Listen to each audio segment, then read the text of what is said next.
Doctor Sukanta Majumdar का।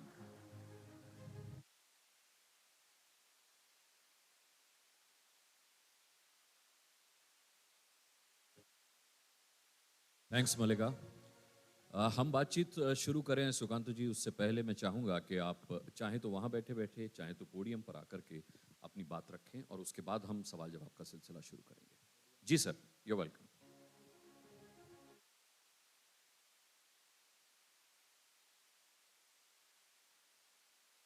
आप सबको बहुत बहुत नमस्कार और स्पेशली जी न्यूज़ को मैं बहुत धन्यवाद देना चाहूँगा कि भारत के शिक्षा जगत में अभी तक के सबसे बड़े बदलाव यानी नेशनल एजुकेशन पॉलिसी, उसके ऊपर डिस्कशन हो रहा है और मुझे बोलने के लिए उन्होंने मौका दिया। पहले ही मैं माफ़ी मांग लेता हूँ क्योंकि हिंदी मेरी फर्स्ट लैंग्वेज नहीं रही। मैं बंगाल से आता हूँ और बंगालीज बहुत बुरी तरीके से जाने जाते हैं उनकी हिंदी कहने के लिए। वो शायद वो अगर हमारे चीफ मिनिस्टर मैडम हो, बाकी कोई भी हो, लेकिन उनकी हिंदी थोड़ा बिगड़ी हुई रहती है।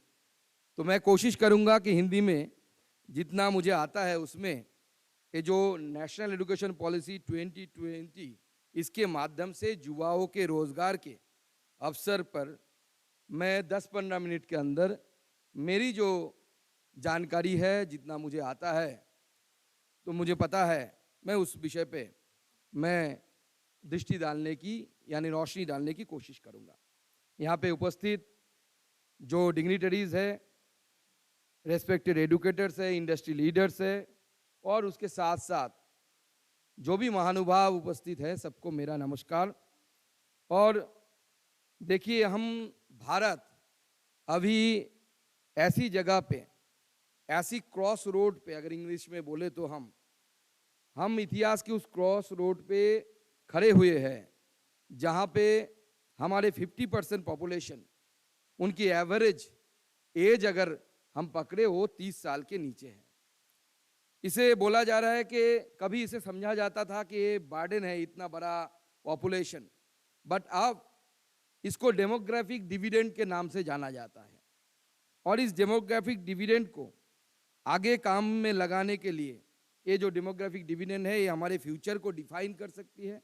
लेकिन अगर इस डेमोग्राफिक डिफाइन को अगर हम इकोनॉमी में इस युवाओं को इकोनॉमी में अगर पार्टिसिपेट नहीं कर पाए, अगर वैल्यू क्रिएशन में इनकी उपयोग नहीं कर पाए या इनोवेशन में इनको लीडरशिप नहीं दिला पाए, तो ये मुझे लगता है कि ये जो युवा शक्ति है, ये जो यूथ है जिनकी एवरेज एज 30-35 के नीचे है, इनको हम काम में नहीं लगा पाएंगे। इतनी बड़ी डेमोग्राफिक डिविडेंड होने के बावजूद हम इसे यूज में या व्यवहार में नहीं ला पाएंगे। और इसी डेमोग्राफिक डिविडेंड का लाभ उठाने के लिए माननीय प्रधानमंत्री नरेंद्र मोदी जी के नेतृत्व में एक ब्लूप्रिंट तैयार किया गया। और मुझे लगता है जितने स्टेक होल्डर से ये नेशनल एजुकेशन पॉलिसी 2020 बनाने के समय, इसको तैयार करने के समय जितने बड़े संख्या में स्टेक होल्डर से बात किया गया, शायद ही कोई मसौदा बनाने के लिए इतने सारे लोगों के साथ, इतने सारे स्टेक होल्डर के साथ बात किया गया है। और मुझे लगता है कि आगे आने वाले समय में माननीय प्रधानमंत्री जी ने हमारे सामने जो विकसित भारत का लक्ष्य रखा है, उस विकसित भारत को लक्ष्य को जो 2047 में पूरा होना है, उसको पूरा करने के लिए ये नेशनल एजुकेशन पॉलिसी 2020 नींव की पत्थर के रूप में जाना जाएगा भविष्य में, और ये काम करेगा। और मुझे लगता है कि कोई हमारे एजुकेशन पॉलिसी को कि एक नए तरीके से पूरी सज्जा को परिवर्तन करते हुए ये शिक्षा नीति में बदलाव लाया गया। क्या बदलाव लाया गया? अगर बेसिक जगह पे हम पकड़ने की कोशिश करें, हमारे ये छोटे से वीडियो जो चलाया गया जी न्यूज़ की तरफ से, अभी तक जो शिक्षा नीति चली या अभी तक जो चलती आई प्रथागत जो शिक्षा, उसमें समय के साथ साथ बहुत सारे, आप जानते हैं, कमीशन बना, बहुत सारे रिकमेंडेशंस आए जिनको इनकॉर्पोरेट किया गया। और शिक्षा एक ऐसी चीज है जो continuous upgradation is needed to cope with the environment, to cope up with the environment, changing environment of the world. और शिक्षा को कभी ह्यूमन रिसोर्स मिनिस्ट्री भी बोला जाता था, क्योंकि ह्यूमन रिसोर्स तैयार करना शिक्षा की काम है। और इस शिक्षा के द्वारा हम ऐसे ह्यूमन रिसोर्स तैयार करें जो ह्यूमन रिसोर्स आने वाले समय में जो समाज की मांग है, इंडस्ट्री की मांग है, उस मांग को फुलफिल किया जाए। तो पहले जब पूछा जाता था किसी बच्चे से, भाई तुम या बेटा तुमने क्या पास किया, तो कोई बोलता था कि मैंने ग्रेजुएशन की, मैंने फलाना की, बीटेक की।